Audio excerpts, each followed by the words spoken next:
ಯಾಕೆ ಭಾರತಾಂಬೆಯ ಮಡಿಲಲ್ಲಿ ಹುಟ್ಟಿ ಅನ್ಯಾಯ ಅಕ್ರಮ ಮೋಸ ವಂಚನೆ ಯಾಕೆ ಯಾಕೆ? ಕೆಟ್ಟದನ್ನ ನೋಡಬೇಡ, ಕೆಟ್ಟದನ್ನ ಕೇಳಬೇಡ, ಕೆಟ್ಟದನ್ನ ಮಾಡಬೇಡ. ಒಳ್ಳೆಯ ಮಾತಿನಿಂದ 50 ಹೊನ್ನನ್ನ ಕೊಡು, ಕೊಡು, ಕೊಡ. ಅಯ್ಯಪ್ಪ, ನಾನು ಯಾವಕ್ಕೂ ಮಾರೇ ಕೊಚ್ಚುದು ಕೆದುರುದು ಮಾರೇ. ಅಯ್ಯಪ್ಪ ಅಯ್ಯಪ್ಪ, ಅಲ್ಲವೇಗಲ್ಲ ಇವತ್ತಲ್ಲ ಅವನು ಎಲ್ಲಿಂದ ಹಿಡ್ಕೊ ಬಂದ್ರಿ ಮಾರಿ. ಅಯ್ಯಪ್ಪ ಮನೆ ಹಾಳೆ ಹೋಗ್ರಿ. ಸಾಯಲ್ಲ ಜೀವ ಆಗುತ್ತಲ್ಲ.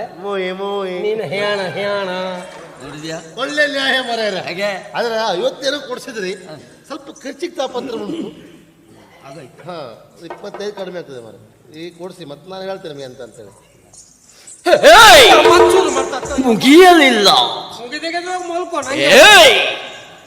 ಸರಿ ಇಲ್ಲದೆ ಇರುವ ನಾಯಿಯನ್ನು ಕೊಟ್ಟ ಕಾರಣಕ್ಕಾಗಿ ಇನ್ನೂ 25 ಹೊನ್ನನ್ನ ಸೇರಿಸಿ ಕೊಡ.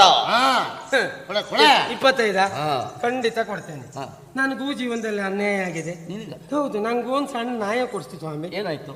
ಯಾಕೆಂದ್ರೆ ನನ್ನ ನಾಯಿಯನ್ನು ಅವನಿಗೆ ಕೊಡುವಾಗ ನನ್ನ ನಾಯಿ ಸರಿ ಇತ್ತು. ಆಮೇಲೆ ಆ ನಾಯಿಯನ್ನು ಪುನಃ ಮತ್ತೆ ನನಗೆ ಕೊಡುವಾಗ ನನ್ನ ನಾಯಿ ಈಗ ಗರ್ಭಿಣಿಯಾಗಿದೆ. ನನಗೆ ನ್ಯಾಯ ಬೇಕು, ನಂಗೆ 100 ಕೊಡ್ಸಿ. ಸುಳ್ಳು ಹೇಳ್ತಾ ಇದ್ದಾರೆ, ಸುಳ್ಳು ಹೇಳ್ತಾ ಇದ್ದಾರೆ. ಯಾಕೆ? ಅವ್ರು ಕೊಟ್ಟದ್ದು ಗಂಡು ನಾಯಿ ಮರಿ. ಹೌದೇನಾ? ಇಲ್ಲ, ನಾನು ಕೊಟ್ಟಿದ್ದು ಹೆಣ್ಣು ನಾಯಿ. ಬೇಕಾದ್ರೆ ಸುಜನ್ ಕೇಳಿ. ಅಲ್ಲ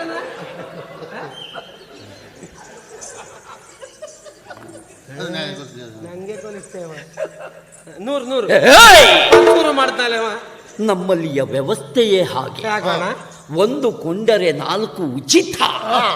ನಿನ್ನ 25ಕ್ಕೆ 4 ನಾಯಿ ಮರಿ ಉಚಿತ. ನಿಮ್ಮ ಮನೆ ಬ್ಯಾಂಕಿ ವಿದ್ಯೆ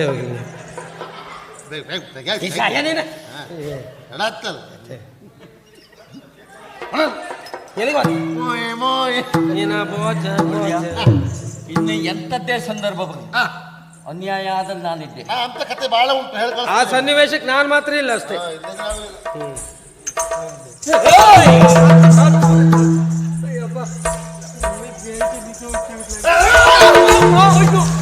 ಸದಾನಂದ 50 ಮೋಯೆ ಮೋಯೆ, 25ಕ್ಕೆ 4 ನಾಯಿ ಮರಿ ಪೊಯ್ಯೆ ಪೊಯ್ಯೆ. ಮನೆ ಬ್ಯಾಂಕ್